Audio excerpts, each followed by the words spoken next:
इस वीडियो में हम बात करेंगे कॉन्स्टिट्यूशन का पार्ट 1 यानी भाग 1, आर्टिकल 1 to 4 यानी अनुच्छेद 1 से 4। इसमें है क्या? तो इसमें है संघ एवं उसके राज्य क्षेत्र, the union and it's territories. इसको हम समझेंगे, लेकिन इसको समझने से पहले आप संविधान सभा के गठन और प्रस्तावना का वीडियो प्लेलिस्ट में है, उसे आप देख लेंगे तो आपको बातें क्रम में समझ में आएंगी, ठीक से समझ में आएंगी, तो उसे आप देख लेंगे। ठीक है, चलिए हम समझते हैं इसको। तो आर्टिकल 1 यानी अनुच्छेद 1, क्या लिखा है अनुच्छेद 1 में, ये हम पहले समझते हैं। India that is Bharat shall be a union of states. India अर्थात भारत राज्यों का संघ होगा, ये लिखा हुआ है। यहाँ दो नाम आपको मिलेंगे हमारे देश का, इंडिया और भारत। ठीक, देखिए जब संविधान बन रहा था तो संविधान सभा में इस बात की चर्चा हुई कि हमारे देश का नाम क्या होना चाहिए। तो कुछ लोगों ने कहा कि हमारे देश का नाम भारत होना चाहिए। क्यों? क्योंकि भारत बहुत प्राचीन नाम है, बहुत पुराना नाम है और भारतीय हमारी पहचान है। लेकिन इंडिया के नाम से पूरे विश्व में हमारे देश को लोग जानते थे। क्यों? क्योंकि जब ईस्ट इंडिया कंपनी आई, अंग्रेज आए, तो उन सब ने इंडिया के नाम से हमारे देश को पूरे विश्व में प्रचारित किया और ऑफिशियली इंडिया नाम ही यूज किया था। तो इस वजह से इस बात पे सहमति हुई कि चलिए इंडिया और भारत दोनों नाम हम रख लेते हैं। तो इस तरह से जो है हमारे कॉन्स्टिट्यूशन अनुच्छेद 1 में इंडिया और भारत दोनों नाम है। ध्यान देने वाली बात क्या है कि हिंदुस्तान, आर्यव्रत जैसा नाम नहीं है, केवल इंडिया है और भारत है। ठीक है, ये क्वेश्चन सीधे सीधे पूछा जा सकता है आपसे। चलिए आगे हम बात करें तो लिखा है यूनियन ऑफ स्टेट्स। एक शब्द है यूनियन, यानी इसका मतलब है संघ। हमारा देश कैसा है? संघ है, संघात्मक है। ठीक, यहाँ पे एक बात हम समझ लें कि अमेरिका के संविधान ने, जब हम अमेरिका का संविधान बना 1789 में, तो उस समय अमेरिका ने फेडरेशन शब्द का यूज किया। क्या यूज किया? फेडरेशन। इसका मतलब भी संघ होता है, संघ होता है। ये यूज किया था अमेरिका ने। ठीक है, क्या हुआ था? अमेरिका जब आजाद हुआ तो वहाँ छोटी छोटी कॉलोनीज थी। कॉलोनियों ने मिलकर एक संघ बना, एक संघ बनाया, यानी कॉलोनियों ने मिलकर एक समझौता किया। ठीक है, तो एक समझौते का परिणाम था फेडरेशन। क्या था? एक समझौता था, किसके किसके बीच? इंग्लैंड में ढेर सारी कॉलोनीज थी ना, उन कॉलोनियों के समझौते का परिणाम था। इसीलिए अमेरिका ने जो है संघ शब्द का यूज किया। भारत एक प्राचीन देश है, बहुत सालों से भारत है और भारत में राज्य भी है। ठीक है, तो भारत में राज्यों का कोई समझौता नहीं हुआ था, इसीलिए भारतीयों ने यूनियन शब्द का उपयोग किया, और यूनियन का मतलब भी संघ होता है। ठीक है, यहाँ पे समझने वाली बात यह है कि भारतीय राज्य इंडिया से अलग नहीं हो सकते, अमेरिकी राज्य भी अमेरिका से अलग नहीं हो सकते। लेकिन इस बात को स्थापित करने के लिए अमेरिका को बहुत समय लग गया, क्योंकि उसने फेडरेशन शब्द का यूज किया था। क्यों किया था? क्योंकि वहाँ राज्यों का समझौता था, राज्य हमेशा मांग करते थे। आज भी अमेरिका में राज्यों के पास शक्ति ज्यादा है, जबकि इंडिया में राज्यों की पावर अमेरिका के राज्यों की तुलना में कम है। ठीक है, और इसीलिए भारत को संघ नहीं अर्ध संघ कहा जाता है। ठीक है, ये केसी वियर ने कहा है कि भारत में जो व्यवस्था है वो अर्ध संघात्मक व्यवस्था है। चलिए इस पर हम बात बाद में करेंगे। फिर देखते हैं अनुच्छेद 1 में और क्या लिखा हुआ है। तो अनुच्छेद 1 में लिखा हुआ है the states and the territories thereof shall be as specified in the first schedule. मतलब क्या है? राज्य और उनके क्षेत्र ये प्रथम अनुसूची में विनिर्दिष्ट है, यानी स्टेट्स जो हैं और जो टेरिटरीज हैं वो स्पेसिफाइड हैं कहाँ पे? फर्स्ट शेड्यूल में, यानी प्रथम अनुसूची में स्पेसिफाइड है, यानी लिखी गई हुई है एक तरह से। अगर आपको राज्यों का और केंद्र शासित प्रदेशों की सूची चाहिए, एक लिस्ट चाहिए ना, तो वो कहाँ मिलेगी? वो आपको प्रथम अनुसूची में मिलेगी। कहाँ मिलेगी? प्रथम अनुसूची में। ठीक है। और आर्टिकल 1 में, अनुच्छेद 1 में ये बात कह दी गई है कि जो भी भारत का राज्य क्षेत्र होगा, जो भी भारत का यूटीज होगा, ठीक है, वो सब कहाँ लिखा होगा? प्रथम अनुसूची में। ठीक है। तो चलिए ये बात समझ में आ गई। अब आगे हम देखते हैं और क्या लिखा हुआ है अनुच्छेद 1 में। तो अनुच्छेद 1 में और क्या लिखा हुआ है? भारत का राज्य क्षेत्र निम्नलिखित से मिलकर बनेगा। किससे किससे मिलकर बनेगा? राज्यों के क्षेत्र से मिलकर बनेगा, यानी स्टेट्स से मिलकर बनेगा। और संघ राज्य क्षेत्र से बनेगा, यानी यूनियन टेरिटरीज से मिलकर बनेगा। यूनियन टेरिटरीज से मिलकर बनेगा। ठीक है। और क्या? ऐसे अन्य क्षेत्र जो अर्जित किए जा सके, यानी और जो क्षेत्र किसी विदेशी देश से, यानी दूसरे देश से भारत में अर्जित किए गए हों या लिए गए हों, ठीक है, उससे मिलके बनेगा। क्या बनेगा? भारत का यूनियन बनेगा, भारत का संघ बनेगा। ठीक है। ये अर्जित किए जा सकने से क्या मतलब है कि मान लेते हैं कि भारत ने कोई समझौता किया या कोई एरिया लीज पर ले लिया, पाकिस्तान से कोई एरिया लीज पर ले लिया या समझौता कर लिया, बांग्लादेश से समझौता हुआ, चीन से समझौता हुआ, या युद्ध द्वारा जीत कर भी कोई एरिया अपने में सम्मिलित कर सकता है और वह भारत संघ का हिस्सा होगा। ठीक है। तो ये सारी बातें कहाँ लिखी हुई है? अनुच्छेद 1 में लिखी हुई है। ठीक है। चलिए हम फिर से बात कर लेते हैं अनुच्छेद 1 में क्या क्या है। तो अनुच्छेद 1 में देखिए हमारे देश का नाम है। क्या नाम है? इंडिया है और भारत है, हम अभी देख चुके हैं। ठीक है। और क्या है? भारत कैसा है? भारत एक संघ है, यूनियन है। ठीक है। और क्या है? और जो भारत के राज्य क्षेत्र हैं, यानी राज्य हैं, और भारत के जो यूटीज हैं उनका नाम कहाँ मिलेगा? तो प्रथम अनुसूची में मिलेगा। कहाँ मिलेगा? प्रथम अनुसूची में। ये भी अनुच्छेद 1 में ही लिखा गया है। ठीक है। और उसके लिए एक अनुसूची जोड़ी गई है। और क्या है? जो भारत की अभिव्यक्ति होगी, जो भारत संघ होगा, उसमें क्या क्या शामिल होगा? तो उसमें स्टेट शामिल होगा। ठीक है, यानी राज्य शामिल होगा। यूनियन टेरिटरीज शामिल होगा, यूटीज जिसे कहते हैं, या संघ शासित प्रदेश जिसे कहते हैं, वो शामिल होगा। प्लस भारत जो समय समय पर अर्जित करेगा, जो क्षेत्र अर्जित करेगा, अर्जित क्षेत्र भी भारतीय संघ में शामिल होंगे।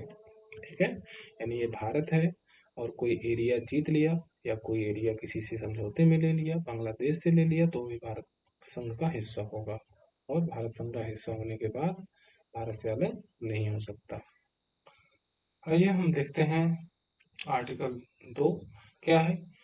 के अनुसार, आर्टिकल 2 के अनुसार यानी अनुच्छेद 2 के अनुसार, संसद विधि द्वारा ऐसे निबंधनों और शर्तों पर जो वह ठीक समझे संघ में नए राज्यों का प्रवेश, देखिए संघ में नए राज्य का प्रवेश तथा उनकी स्थापना कर सकेगी।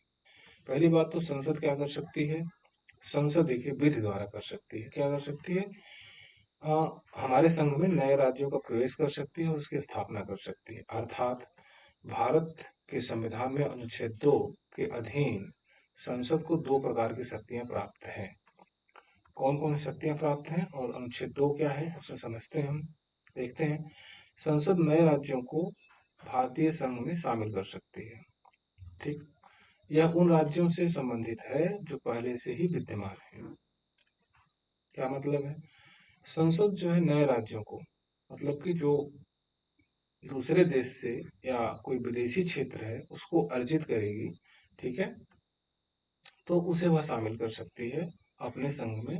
ये कौन कर सकता है? संसद कर सकती है। ठीक है। यह उन राज्यों के बारे में है जो पहले से राज्य विद्यमान है। दूसरी शक्ति क्या है? संसद नए राज्यों को स्थापित कर सकती है। कोई क्षेत्र मिला उसमें एक नया राज्य बना सकती है। यह उन राज्यों से संबंधित है जो भविष्य में स्थापित या अर्जित किए जा सकते हैं। ठीक। यानी हमारी हमारे देश को, हमारी संसद को कोई नया राज्य, कोई नया क्षेत्र मिलता है, कोई नया राज्य मिलता है, ठीक है, तो उसे शामिल कर सकती है। ये बात कहाँ लिखा हुआ है? अनुच्छेद 2 में लिखा हुआ है। बात समझ गए? ठीक। अब जो है देखते हैं कुल मिलाकर भारतीय संविधान के अनुच्छेद 2 का संबंध उन राज्यों के प्रवेश एवं गठन से है जो भारतीय संघ का हिस्सा नहीं है। बहुत अच्छे से समझिए कि अनुच्छेद 2 जो है यानी आर्टिकल 2 जो है वो किससे संबंधित है? जो भारतीय संघ का हिस्सा नहीं है उनसे संबंधित है। यानी जो दूसरे देशों से अर्जित किए जाए, जैसे बांग्लादेश से अर्जित किया गया है कोई क्षेत्र, जैसे चाइना से कोई क्षेत्र अर्जित किया जाए, जैसे पाकिस्तान से कोई क्षेत्र अर्जित किया जाए, या जैसे म्यांमार से कोई क्षेत्र अर्जित किया जाए, यानी भारतीय संघ का हिस्सा नहीं है, कोई किसी बाहरी देश से, ठीक है, या विदेशी क्षेत्र वो अर्जित किए जाए, ठीक है, उससे संबंधित है अनुच्छेद 2। ठीक, उसके गठन के बारे में बात करता है अनुच्छेद 2। ठीक है, और अनुच्छेद 2 में लिखा हुआ है कि संसद को किस तरह की शक्ति प्राप्त है। ठीक है, तो अनुच्छेद 2 का संबंध समझ में आ गया आप लोगों को। अनुच्छेद 1 में क्या लिखा हुआ है? भारत का नाम, ठीक, भारत के राज्यों का नाम, ठीक, भारत संघ है ये लिखा हुआ है, ठीक है, और ये भी लिखा हुआ है कि भारत किन किन क्षेत्रों से मिलकर बनेगा। अनुच्छेद 2 में लिखा हुआ है किसी विदेशी क्षेत्र, कोई विदेशी क्षेत्र अगर मिल जाने से मतलब ये है कि मान लेते हैं लीज पर मिल गया, या कोई समझौते पर मिल गया, या युद्ध करके हम जीत लिए, पाकिस्तान से युद्ध किए और जीत लिए कोई क्षेत्र, तो उसे भारत में शामिल किया जा सकता है और भारत के संघ का हिस्सा होगा। ये अनुच्छेद 2 के तहत ही होगा। ठीक, अब आइए हम बात करते हैं आर्टिकल नंबर 3 की, यानी अनुच्छेद नंबर 3 का। इसमें क्या लिखा हुआ है? नए राज्यों का निर्माण और वर्तमान राज्यों के क्षेत्रों, सीमाओं या नामों में परिवर्तन अनुच्छेद 3 के अनुसार संसद विधि द्वारा कर सकती है। ठीक है, यानी अनुच्छेद 3 पहले संबंधित किससे है? तो भारत के अंदर, ठीक है, जो राज्य हैं, भारत संघ में जो राज्य हैं उनके निर्माण की बात करता है, उनकी सीमाओं को परिवर्तन की बात करता है, नामों में परिवर्तन की बात करता है। और ये कौन करेगा? संसद करेगी। क्या कर सकती है संसद? देखते हैं। किसी राज्य में उसका राज्य क्षेत्र अलग करके दो या अधिक राज्यों को या राज्यों के भागों को मिलाकर, अथवा किसी राज्य क्षेत्र को किसी राज्य के भाग के साथ मिलाकर नए राज्य का निर्माण कर सकेगी। यानी मान लेते हैं एक राज्य है, इस राज्य यूपी है, मान लेते हैं यूपी को काट कर दो भागों में बांट सकती है, यानी यूपी को दो क्षेत्रों में बांट सकती है और दो राज्य बना सकती है। और कर सकती है एमपी का कुछ हिस्सा लेके एक नया राज्य बना सकती है। ठीक है, और भी क्या कर सकती है? इसकी यूपी की सीमाओं में परिवर्तन कर सकती है, सीमा 5-5 किलोमीटर बढ़ा सकती है। और क्या कर सकती है? यूपी के नाम में ये परिवर्तन कर सकती है। यानी ये सारे काम जो है, जो अनुच्छेद 3 के तहत होंगे, तो ये सारे काम कर सकती है। ये सारे काम कौन करेगा? संसद करेगा, इस बात का ध्यान रखिएगा। विधानमंडलों को कोई शक्ति नहीं है, अभी हम बात करेंगे। देखिए बी में क्या लिखा हुआ है? किसी राज्य का क्षेत्र बढ़ा सकेगी। ऑफिशियली है, कोई राज्य है, यूपी है, इसका क्षेत्र बढ़ा के चाहे थोड़ा बड़ा कर सकती है, इसका एरिया बड़ा कर सकती है। ठीक, यानी एरिया जब बड़ा करेगी तो या एमपी में करेगी या बिहार में करेगी, तो एमपी या बिहार कहीं भी करे तो उस राज्य का क्षेत्र घटेगा भी ना। तो यानी किसी राज्य का क्षेत्र घटा भी सकती है, ठीक है, बढ़ा सकती है, घटा भी सकती है। और क्या कर सकती है? किसी राज्य की सीमाओं में परिवर्तन कर सकेगी। परिवर्तन, भाई सीमा में परिवर्तन तो होएगा ही ऑफिशियली, हम क्षेत्र बढ़ाएंगे या घटाएंगे, और वैसे भी सीमा में परिवर्तन कर सकती है। ए में लिखा है किसी राज्य के नाम में परिवर्तन कर सकेगी। संसद क्या कर सकेगी? कोई राज्य है, जैसे यूपी है, इसका नाम बदलना है तो इसका नाम बदल सकती है। ठीक है, तो ये सारी बातें आर्टिकल 3 के तहत, अनुच्छेद 3 के तहत होगी। ठीक, आइए हम और आगे देख लेते हैं अनुच्छेद 3 में और क्या है। भारतीय संविधान के अनुच्छेद 3 में दो शर्तों का उल्लेख किया गया है। ठीक है, जो भारतीय संविधान है, ठीक है, उसके अनुच्छेद 3 में दो शर्त दिया गया है। यानी अनुच्छेद 3 क्या कहता है? राज्य की सीमाओं में परिवर्तन कर सकते हैं, राज्य क्षेत्र घटा बढ़ा सकते हैं ना, राज्य को बड़ा कर सकते हैं, किसी दो राज्य क्षेत्रों को थोड़ा थोड़ा काट के एक नया राज्य बना सकते हैं, लेकिन दो शर्तें हैं। वो दो शर्तें क्या है वो देखना जरूरी है। तो उपर्युक्त परिवर्तनों के संबंध में, यानी जो परिवर्तन अभी ऊपर देखे हैं राज्यों से संबंधित, कोई भी विधेयक राष्ट्रपति के अनुमति के बाद ही संसद में प्रस्तुत किया जा सकता है। यानी किसी भी राज्य का नाम परिवर्तन करेंगे या क्षेत्र में परिवर्तन करेंगे या कोई नया राज्य बनाएंगे या राज्य के नाम का परिवर्तन करेंगे, इन सब के लिए पहले राष्ट्रपति की अनुमति होगी। ठीक है, उस विधेयक पे पहले राष्ट्रपति की अनुमति होगी, फिर संसद में प्रस्तुत किया जा सकता है। ठीक है, संसद मतलब लोकसभा या राज्यसभा में प्रस्तुत किया जा सकता है, लेकिन राष्ट्रपति की अनुमति के बाद ही। दूसरी बात क्या है, यदि विधेयक द्वारा किसी राज्य के क्षेत्र सीमा और नाम में परिवर्तन प्रस्तावित है, ठीक है, तो राष्ट्रपति उस अध्यादेश को संबंधित राज्य के विधानमंडल को मत जानने के लिए भेजता है। यह मत निश्चित समय सीमा के भीतर दिया जाना चाहिए। देखिए, मान लेते हैं एग्जाम्पल के तौर पर उत्तर प्रदेश का नाम बदलना है, कुछ भी रखना है लेकिन उत्तर प्रदेश का नाम बदलना है, तो पहले क्या होगा, पहले जो है राष्ट्रपति बिल को, विधेयक को, ठीक है, पहले उस यूपी के विधानमंडल को भेजेगा।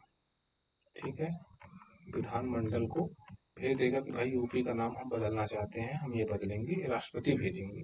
ठीक है, यूपी के विधानमंडल को एक टाइम दिया जाएगा, एक समय दिया जाएगा, 2 महीने 6 महीने। ठीक है, और समय के अंदर ही यूपी को ये बताना होगा भाई हमारे नाम में परिवर्तन करिए मत करिए, जो भी विधानमंडल कहे वो लिख के दे देगी। ठीक है, और उस समय सीमा के अंदर दे देगी, जो समय सीमा राष्ट्रपति ने लिख कर दिया है, बताया है कि इस समय सीमा के अंदर जो है आप मुझे दे दीजिए। ठीक है, चाहे वो समय सीमा के अंदर दे, चाहे समय सीमा के अंदर न दे, चाहे बाद में दे, चाहे जो लिख के दे, अंत में संसद जो चाहेगी वो कर देगी। मतलब इसका कि केवल विधानमंडल मत दे सकती है। ठीक है, अपना विचार प्रस्तुत कर सकती है, सारी शक्ति किसके पास है, संसद के पास है। चाहे तो न प्रस्तुत करे, फिर भी संसद जो है उत्तर प्रदेश का नाम बदल सकती है। ठीक है, समझ रहे, लेकिन इसके लिए सबसे पहले विधेयक राष्ट्रपति की अनुमति द्वारा ही प्रस्तुत किया जा सकता है। पहले राष्ट्रपति की अनुमति होगी तभी विधेयक प्रस्तुत किया जा सकता है। ठीक है, तो बात समझ गए होंगे। चलते हैं नेक्स्ट देखते हैं। अनुच्छेद 4 यानी आर्टिकल 4 में क्या है, आर्टिकल 4 घोषित करता है कि नए राज्यों के प्रवेश या स्थापना। अनुच्छेद 2, ठीक है, अनुच्छेद 2 के तहत क्या कर सकते हैं, हम नए राज्यों का प्रवेश कर सकते हैं, उसकी स्थापना कर सकते हैं। ठीक है, ये राज्य भारत के बाहर से भारत में प्रवेश करेंगे, भारतीय राज्य की बात नहीं हो रही है बल्कि विदेशी क्षेत्र की बात हो रही है। आर्टिकल 2 में नए राज्यों के गठन, मौजूदा राज्य के क्षेत्रों, सीमाओं या नामों में परिवर्तन, अनुच्छेद 3 के तहत लिए यानी बनाए गए कानूनों को अनुच्छेद 368 के तहत संविधान संशोधन के रूप में नहीं माना जाएगा। यानी सिंपल सी बात है कि अनुच्छेद 2 में और अनुच्छेद 3 में जो परिवर्तन किया जाएगा वो क्या, संविधान संशोधन नहीं माना जाएगा। ऐसे कानून साधारण बहुमत और सामान्य विधायी प्रक्रिया द्वारा पारित किए जा सकते हैं। सिंपल सी बात समझ लें कि अनुच्छेद 4 में यह लिखा हुआ है कि अनुच्छेद 2 और अनुच्छेद 3 के तहत जो भी परिवर्तन किए जाएंगे वह संविधान संशोधन नहीं माना जाएगा। यानी अनुच्छेद 368 368 आर्टिकल के अनुसार संविधान संशोधन नहीं माना जाएगा।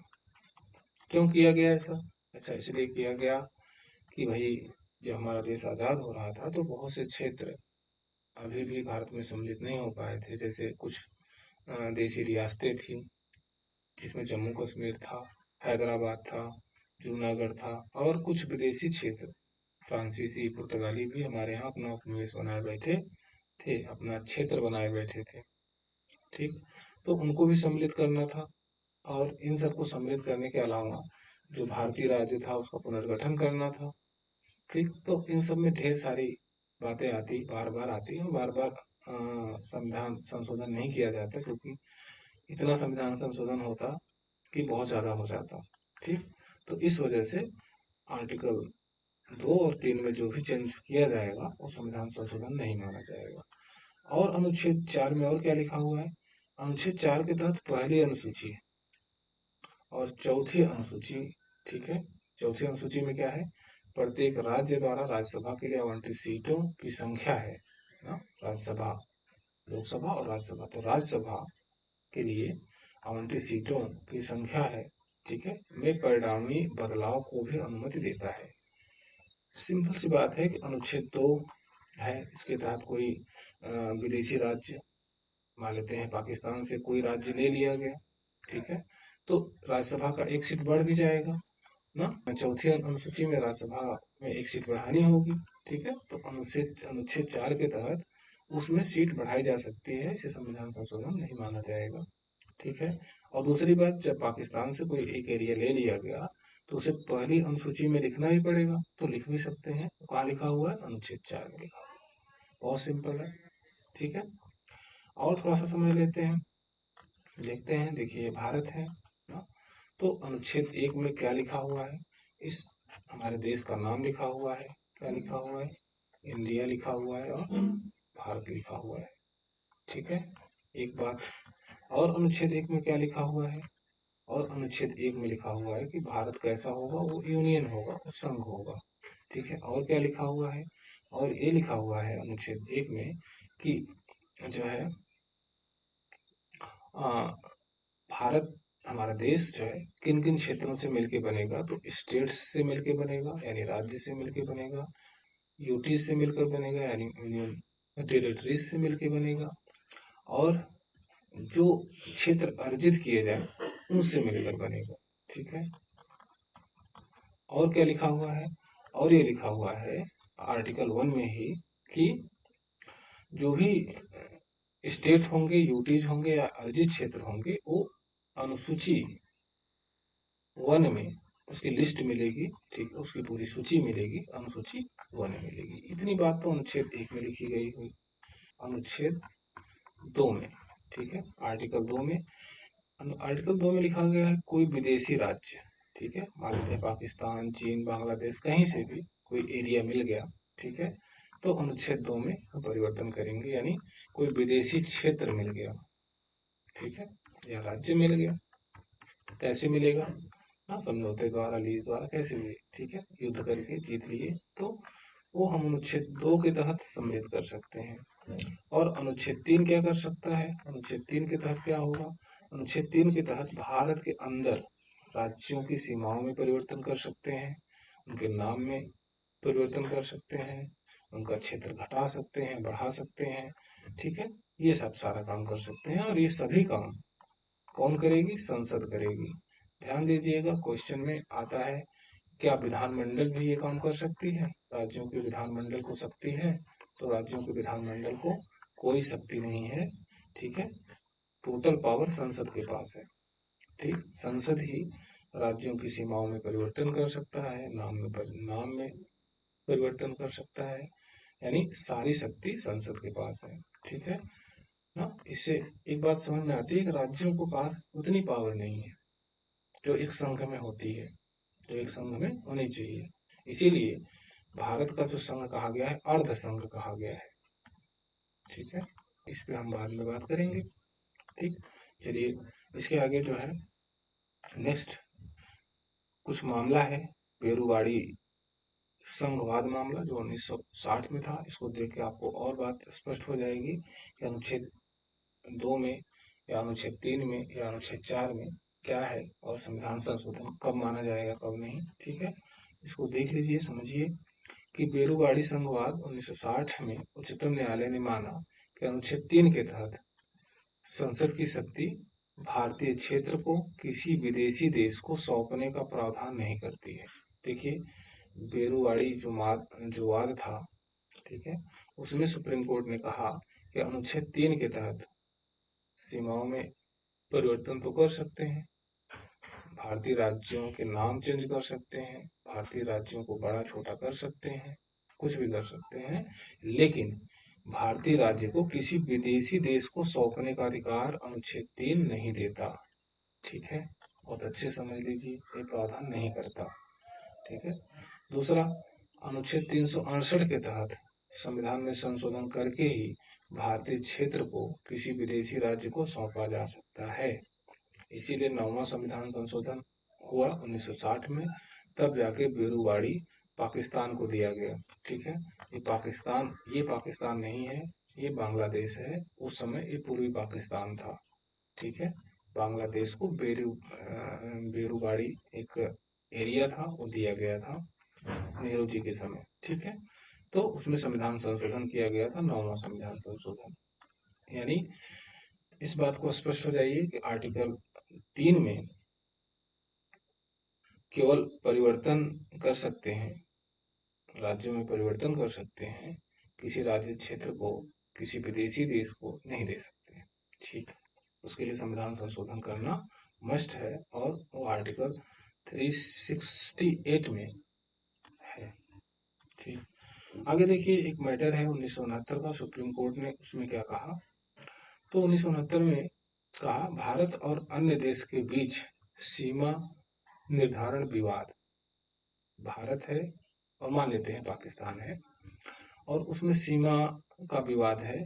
ठीक है, बाउंड्री निर्धारण का विवाद चल रहा है, तो संविधान संशोधन की जरूरत नहीं है। ठीक है, यह कार्य कार्यपालिका द्वारा किया जा सकता है।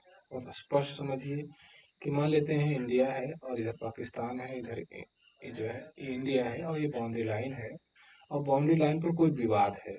ठीक है ना, तो इस विवाद के लिए संविधान संशोधन की जरूरत नहीं है, बल्कि इसे कार्यपालिका एग्जीक्यूटिव द्वारा किया जा सकता है। तो एक बात ये भी जानते रहिए स्पष्ट रूप से। एक मैटर और है, उसे देख लीजिए। 2015 में 6वां संविधान संशोधन किया गया। इसमें क्या हुआ, कुछ भाग भारत द्वारा अधिग्रहित किया जाना था, और कुछ भूभाग बांग्लादेश को हस्तांतरित किया जाना था। वही बात है कि बांग्लादेश से कुछ एरिया, कुछ क्षेत्र लिया जाना था। कई क्षेत्र थे, ढेर सारे क्षेत्र थे, और कुछ क्षेत्र दिए जाने थे। ठीक है, इसके लिए भी संविधान संशोधन किया गया। ठीक है, तो ये बात बहुत अच्छे से क्लियर रही है। आपसे क्वेश्चन बनाया जा सकता है कि क्या किसी भी भूभाग को देने की शक्ति संसद को है? तो है। पहली बात तो ना, भारतीय क्षेत्र को किसी विदेशी देश को, यानी पाकिस्तान मान लेते हैं हमारा पड़ोसी है उसको, या अमेरिका को दे देते हैं मान लेते हैं, तो देने की शक्ति है? तो है। एक बात तो स्पष्ट है कि किसके पास है? संसद के पास है। लेकिन संसद को संविधान संशोधन करना पड़ेगा 368 अनुच्छेद के तहत। ठीक है, और वो करके दिया गया है, बेरुवाड़ी को दिया गया है, कुछ भूभाग लिया गया है, कुछ भूभाग दिया गया है। और अगर कोई सीमा वाला मैटर है, विवाद वाला मैटर है, तो उसके लिए संविधान संशोधन की जरूरत नहीं है, वो कार्यपालिका अपना काम कर लेगी। और देख लेते हैं, एक मैटर और है, संविधान के अनुच्छेद 370 जो 2023 का मैटर है, जम्मू कश्मीर का मैटर है, के संबंध में उच्चतम न्यायालय ने अनुच्छेद 370 और अनुच्छेद 35A को निरस्त करने को बरकरार रखा। ठीक है, संसद ने क्या किया था कि 370 को और 35A को निरस्त कर दिया था। उसके खिलाफ जो है लोग सुप्रीम कोर्ट गए। सुप्रीम कोर्ट ने कहा कि ठीक किया है, कोई दिक्कत नहीं है। ठीक है, संसद के पास राज्य से केंद्र शासित प्रदेश घोषित करने की शक्ति है। ठीक है, सुप्रीम कोर्ट ने स्पष्ट कहा कि हमारी संसद के पास ये भी पावर है कि किसी राज्य को, जम्मू कश्मीर क्या था, एक राज्य था, उसको केंद्र शासित प्रदेश बना सकती है, इसमें कोई दिक्कत नहीं होनी चाहिए। ठीक है, और किसी केंद्र शासित प्रदेश को राज्य बना सकती है, वो कौन बना सकता है? संसद बना सकता है। ठीक है, तो संसद के पास ये सारी शक्ति है। ठीक है, और कैसे संसद उसको इम्प्लीमेंट करेगी, कैसे उसका प्रयोग करेगी, ये भी बातें आपके सामने है। उसके लिए 368 का उपयोग करेगी। ठीक है, अगर कोई एरिया देना है या लेना है। ओके, चलिए इसके बाद हम देखेंगे राज्यों का पुनर्गठन। ठीक है, तो हमें समझेंगे केंद्र शासित प्रदेश और राज्यों का पुनर्गठन, इसको हम नेक्स्ट वीडियो में समझेंगे। ठीक है, तब तक के लिए धन्यवाद।